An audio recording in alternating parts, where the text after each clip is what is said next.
Salut! Alors aujourd'hui deuxième vidéo où on regarde ce problème électrique de triphasé et on va voir ensemble qu'est-ce qui se passe et quel est le problème. Donc en fait on est sur la deuxième vidéo. Il y a eu une première vidéo où on a vu le principe du triphasé, les principes théoriques.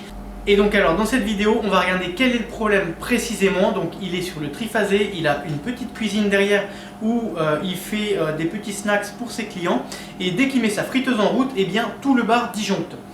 Et donc on va regarder ensemble quel est le problème et pourquoi. Alors j'ai déjà ma petite idée, j'ai même déjà regardé le problème parce que la bière ça c'est après avoir bossé et pas avant, oui je précise.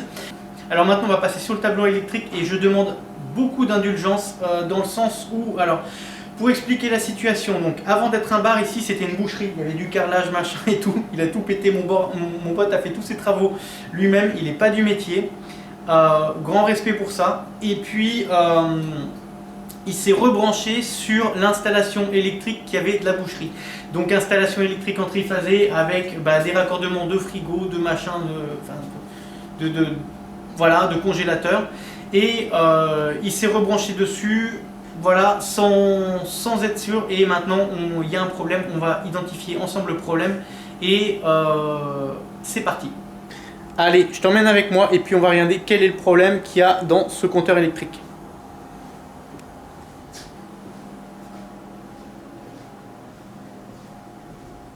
Alors donc oui, beaucoup d'indulgence dans cette vidéo dans le sens où ça c'est clairement pas une installation que j'ai envie de montrer. Je me suis demandé si je devais filmer ou pas. Maintenant je me suis dit que ce problème d'autres personnes pouvaient l'avoir et c'est ça le plus important.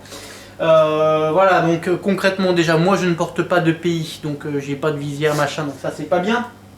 Ensuite quand on regarde la gueule de l'installation, non c'est vraiment...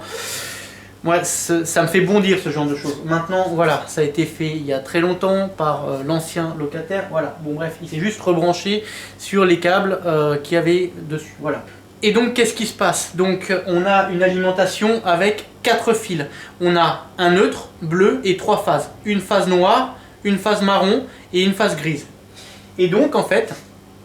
le problème c'est que lorsqu'il allume sa friteuse, la friteuse consomme beaucoup de courant et tout le bar disjoncte. Ça disjoncte au général. C'est même pas ici sur ce tableau, ça disjoncte au niveau du compteur électrique. Alors le problème pourrait venir de deux choses. Soit de la friteuse, c'est-à-dire que la friteuse fasse disjoncter lorsqu'elle est en route, mais non pas ce bar, mais si elle est branchée dans un autre endroit, machin, elle fasse disjoncter également. Bon, ça serait un problème lié à la friteuse. Un défaut de terre de la friteuse, voilà, un défaut d'isolation. Mais là, en l'occurrence, c'est pas le cas. Donc là, ce qui se passe, donc j'ai mis plusieurs pinces ampères-métriques et puis j'ai mesuré les courants sur les différentes phases. Et il se passe exactement ce que je pensais, on a un déséquilibre complet des phases. Donc ici, on a la phase grise. La phase grise, on a 5,7 ampères. Ok. Là maintenant, hop, on a la deuxième pince ampère-métrique qu'on va rallumer. Voilà. Hop.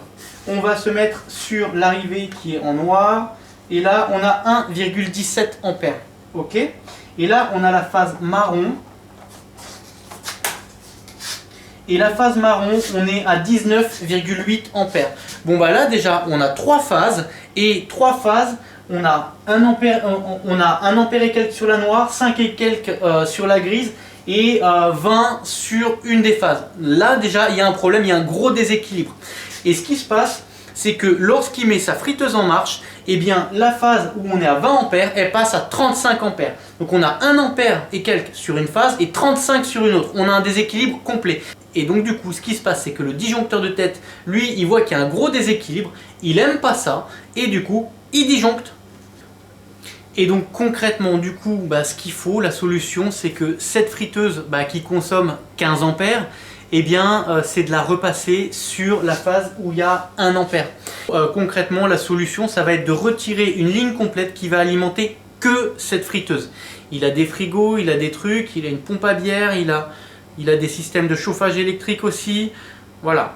Et donc du coup en fait l'idée, la solution c'est de chercher à rééquilibrer les phases. C'est vraiment pas quelque chose d'évident, c'est compliqué. dans le sens où la personne qui va brancher les fils doit réfléchir à qu'est-ce qui va fonctionner en même temps et quelle va être l'utilisation des équipements. Concrètement, pour avoir un équilibrage optimal, il faudrait que je le regarde cuisiner et que je vois quand est-ce qu'il allume quel appareil, machin, voilà, pour de manière à répartir au mieux les appareils qui consomment de l'électricité et qui sont branchés en même temps, qu'ils soient chacun sur une phase différente. Voilà. Bon, donc déjà ça va être la première chose, tirer un nouveau câble, brancher sur une autre phase. Puis bah, la deuxième chose, bon, on va quand même lui refaire un compteur parce que ça, ouais, ça me plaît pas. Oh non, franchement, oh putain, là non, l'électricité quand même là. Bon. Bon, puis bah maintenant que le problème est identifié, bah tu vois, bon bah moi je vais me boire une bonne bière. Je te souhaite bon courage pour tes travaux. J'espère que cette vidéo pourra t'inspirer si tu rencontres un problème similaire. Et bah si tu as aimé, n'hésite pas à mettre un like et moi je te souhaite bon courage pour la suite. Allez, ciao!